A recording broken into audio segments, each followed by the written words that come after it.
Sir Sunitha Reddy గారు కూడా కాంగ్రెస్ పార్టీలో చేరబోతున్నారని గతంలో నుంచి వార్తలు రావడం చూసాం. అయితే నిన్న మరి షర్మిల గారిని కలవడం చూసాము. మరి ఏం జాయిన్ అయిపోతున్నారా కాంగ్రెస్ పార్టీలో? మరి వార్తలో వాస్తవం ఎంత సార్? సునీతా రెడ్డి గత కొంతకాలంగా జగన్ మీద, జగన్ ఫ్యామిలీ మీద కత్తిగట్టింది యాక్చువల్‌గా. ఆమె ఆమె గట్టిగా నమ్ముతుందా వివేకానంద రెడ్డిని వాళ్ళే చంపారని, లేదా వేరే కారణమా తెలీదు. ఏదేమైనా ఆమె అయితే జగన్ని, జగన్ ఫ్యామిలీని ప్రత్యర్థులుగా చూస్తుంది ముందు నుంచి కూడా. సో ఒకవేళ కోర్టు అవినాష్ రెడ్డి ఫ్యామిలీకి వాళ్ళ ఆ కేసులో ఉన్న ముద్దాయిలకి ఎవరికైనా బెయిల్ ఇచ్చినా కానీ, లేకపోతే ఎవరైనా పిటిషన్ వేసినా కూడా ఈమె ఇంప్లీడ్ అయిపోతుంది. ఆ బెయిల్ క్యాన్సిల్ చేయమంటుంది. వాళ్ళకి ఏమన్నా రాయితీలు ఇవ్వాలన్నా అది కూడా ఇవ్వద్దంటుంది. అలాగే ప్రతి చిన్న విషయంలో ఆమె ఇన్వాల్వ్ అవుతుంది. ఇంకా హైకోర్టులో కూడా పెద్ద ఎత్తున సిద్ధార్థ లోద్రా లాంటి ఒక రిచెస్ట్ అడ్వకేట్స్ని, కాస్ట్లీ అడ్వకేట్స్ని పెట్టుకుంది. సో ఇదంతా కూడా దీని వెనక చంద్రబాబు ఉన్నాడని, అక్కడ రఘురామకృష్ణరాజే ఈమెకి మొత్తం సుప్రీంకోర్టులో గైడ్ చేస్తున్నాడని, ఇలాగ రకరకాల పుకార్లు అయితే ఉన్నాయి. లేదంటే ఆమె అంత డబ్బులు ఎందుకు పెట్టుకుంటుందని, ఇలాగ రకరకాలు ఉన్నాయి. ఏదేమైనా ఆమె జగన్కి యాంటీగా కక్ష కడుతుంది. గతంలో కూడా ఈవెన్ పోస్టర్లు కూడా పులివెందుల ఏరియాలో పడ్డాయి. సునీతా రెడ్డి రాబోతుంది, ఎంపీగా కంటెస్ట్ చేయబోతుంది. తెలుగుదేశం నుంచి కూడా టికెట్ ఆఫర్ చేశారని చెప్తున్నారు. కడప నుంచి ఎంపీగా పోటీ చేయడానికి కానీ, లేదా జగన్ తరపున జగన్కి యాంటీగా పులివెందుల ఎమ్మెల్యేగా చేయడానికి కూడా వాళ్ళు రెడీగానే ఉన్నారంటున్నారు. సో అయితే ఇప్పుడు అనూహ్యంగా షర్మిల రంగంలోకి రావడం, కాంగ్రెస్ పిసిసి పగ్గాలు చేపట్టడంతో సునీతా రెడ్డి కూడా నిన్న వెళ్ళి కడపకి వెళ్ళి ఇడుపులపాయలో నిన్న ఏంటంటే షర్మిల కడపలో కాంగ్రెస్ విస్తృత స్థాయి సమావేశాన్ని నిర్వహించింది. ఆ సందర్భంగా ఇడుపులపాయకి వెళ్ళి వైఎస్ఆర్ ఘాట్లో నివాళులర్పించారు. ఆ సందర్భంగా ఈమె కూడా జాయిన్ అయింది, సునీతా రెడ్డి కూడా.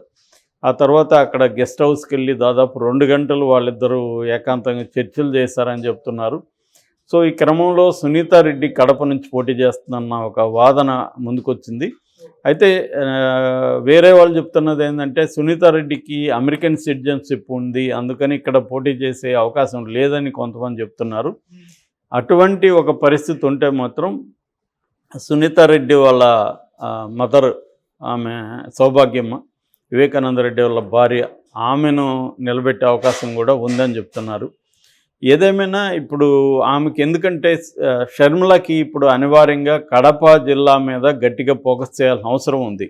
ఎందుకంటే ఆ జిల్లాలో వైఎస్ఆర్కి స్ట్రాంగ్ అభిమానులు ఉంటారు కాబట్టి అందులో నుంచి కొంత వచ్చినా కూడా జగన్కి ఇబ్బంది కలిగే అవకాశం ఉంటుంది. సో రెండోది ఆ ఫ్యామిలీకి అక్కడ ఎప్పటి నుంచి పట్టుంది. వివేకానంద రెడ్డికి కూడా పులివెందుల తాలూకాలో మొదటి నుంచి కూడా ఆయన లయన్స్ క్లబ్ మెంబర్గా ఉన్నప్పటి నుంచి కూడా పులివెందుల తాలూకులో స్ట్రాంగ్ పట్టుంది ఆయనకి. ఆయన ఏంటంటే రాష్ట్ర రాజకీయాల్లో వైవి సుబ్బారెడ్డి లాగా మిగతా చోట్లకి ఎక్కడికి వెళ్ళలేదు. వయసు ఉన్నప్పుడంతా కూడా ఆయన ఓన్లీ పులివెందులకు మాత్రమే పరిమితం అయి పనిచేశాడు. కాబట్టి ఆయనకి అక్కడ నిరంతరం ప్రజలతో దగ్గర సంబంధాలు ఉన్నాయి. అందరినీ కూడా పేరు పేరున పిలవగలిగిన ఒక ఇంటిమసీ ఆయనకు ఉంది. అటువంటి కాంటెక్స్ట్లో ఆయన తరపున ఆయన ఇప్పుడు లేరు కాబట్టి సౌభాగ్యమ్మ భార్యగాని కంటెస్ట్ చేస్తే ఖచ్చితంగా గెలుపు అవకాశాలు ఉంటాయి. ఎందుకంటే అక్కడ వివేకానంద రెడ్డికి చాలా ఇది ఉంది, రెండో సింపతి ఉంది వివేకానంద రెడ్డి చనిపోవడం పట్ల. సో ఆ సింపతి ఫ్యాక్టర్ కూడా పనిచేస్తుంది. అట్లాగే అవినాష్ రెడ్డిని దోషిగా నిలబెట్టచ్చు. రేపు ఎన్నికల్లో కూడా అవినాష్ రెడ్డి చంపించాడు అనేది ఓపెన్గా మాట్లాడచ్చు. ఎందుకంటే సిబిఐ కూడా వాళ్ళ మీద కేసులు పెట్టింది కాబట్టి. సో అవినాష్ రెడ్డి దోషి అన్నట్టుగా ఒక నెరేటివ్ని గట్టిగా తీసుకెళ్ళచ్చు. వివేకానంద రెడ్డిని చంపింది అవినాష్ రెడ్డి, ఆయన కాపాడుతున్నది జగన్ భారతిరెడ్డి అన్న ఒక నెరేటివ్ని గట్టిగా తీసుకెళ్ళచ్చు అనేది షర్మిలకు ఉండే ప్లాన్. దాంట్లో భాగంగా సునీతని నిన్న కలిసినట్టుగా చెప్తున్నారు. యాక్చువల్గా సునీతారెడ్డి హస్బెండ్ నర్రెడ్డి రాజశేఖర రెడ్డికి కూడా ఎప్పటి నుంచో రాజకీయ ఆకాంక్షలు ఉన్నాయి. జగన్ కూడా టికెట్ అడిగారని చెప్తున్నారు. జగన్ నిరాకరించడం వల్ల కూడా వాళ్ళ మధ్య గొడవలు ఉన్నాయని చెప్తున్నారు. అంతకుముందు కూడా వివేకానంద రెడ్డి తరపున ఆయన టీవీ ఛానల్కి వచ్చి డిబేట్లంతా కూడా నర్రెడ్డి రాజశేఖర రెడ్డి పాల్గొన్న చరిత్ర ఉంది. సో ఈ కాంటెక్స్ట్లో ఇప్పుడు సునీతారెడ్డి కానీ ఒకవేళ ఈ సిటిజన్షిప్ ప్రాబ్లం లేకపోతే ఆమె పోటీ చేసే అవకాశం ఉంది. సౌభాగ్యమ్మ అంత ఇంట్రెస్టింగ్గా లేదని చెప్తున్నారు. ఎందుకంటే ఆమె ఎప్పుడు కూడా బయటకు వచ్చి మాట్లాడిన పరిస్థితి లేదు. ఆమె ఒక హౌస్ వైఫ్గానే ఎక్కువ ఉండింది. రెండోది ఆమెకి ఆరోగ్యం కూడా అంత బాగాలేదని చెప్తున్నారు. నిన్న విమలారెడ్డి వాళ్ళ సిస్టరు అంటే వైఎస్ వాళ్ళ చెల్లెలు ఆమె కూడా ఏం చెప్తుందంటే ఇంటర్వ్యూలో ఆమె కొంత ఆరోగ్యం బాగాలేదు, నేను రోజు ఆమెతో టచ్లో ఉన్నాను, రోజు ఫోన్లో మాట్లాడుతుంటాను అనేది చెప్తున్నారు. సో అయితే ఫ్యామిలీలో ఎవరు కూడా వివేకానంద రెడ్డిని ఈ అవినాష్ కానీ భాస్కర్ రెడ్డి కానీ వీళ్ళు చంపించారనే దాన్ని నమ్మట్లేదనేది కూడా విమలారెడ్డి చెప్తుంది. అది వాళ్ళే ఆ టీము ఎవరైతే దస్తగిరి బ్యాచ్ ఉన్నారో వాళ్ళే చంపారు, దాన్ని వీళ్ళ మీద ఈమె వేస్తుంది అనేది ఆ విమలారెడ్డి కూడా చెప్తుంది. నేను సునీత అనేకసార్లు చెప్పాను, అమ్మ నలుగురు వాళ్ళే అని తేలిపోయింది కదా, మళ్ళీ ఎందుకు దీన్ని లాగుతున్నావు అంటే లేదు అసలు వాళ్ళు వేరే ఉన్నారు, వాళ్ళని నేను లాక్కుతాను అని ఆమె పట్టుదలగా వెళ్తుంది. కానీ ఇది ఫ్యామిలీ విచ్ఛిన్నం అయిపోతుంది దీనివల్ల. కుటుంబంలో నుంచి బయటికి వెళ్ళిపోతే ఈ విషయాలన్నీ కుటుంబం నాశనం అయిపోతుంది అన్నట్టుగా ఆమె మాట్లాడుతుంది. ఏదేమైనా ఇవాళ ఏంటంటే ఆంధ్రప్రదేశ్ రాజకీయాల్లో వైఎస్ఆర్ కుటుంబం, అంతకుముందు మనకి ఎన్టీఆర్ కుటుంబంలో కూడా ఈ ప్రాబ్లమ్స్ వచ్చాయి. సాక్షాత్ ఎన్టీఆర్ కూతురు పురంధేశ్వరి కాంగ్రెస్లో పోయి చేరింది. ఆయన ఏ కాంగ్రెస్ పార్టీకి అయితే వ్యతిరేకంగా పార్టీ పెట్టి పోరాడాడో అదే పార్టీలోకి కూతురు చేరుతుందని ఆయన ఎప్పుడన్నా అనుకుని ఉంటాడా?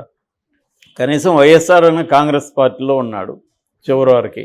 ఆయన చనిపోయిన తర్వాతే కాంగ్రెస్ వైఎస్ఆర్ని డిజోన్ చేసుకుంది, జగన్ని జైల్లో పెట్టించింది. కానీ ఆయన జీవితాంతం కాంగ్రెస్లో ఉన్నాడు కాబట్టి ఆ మేరకి నేను కాంగ్రెస్లో చేరుతానడంలో లాజిక్ ఉంది.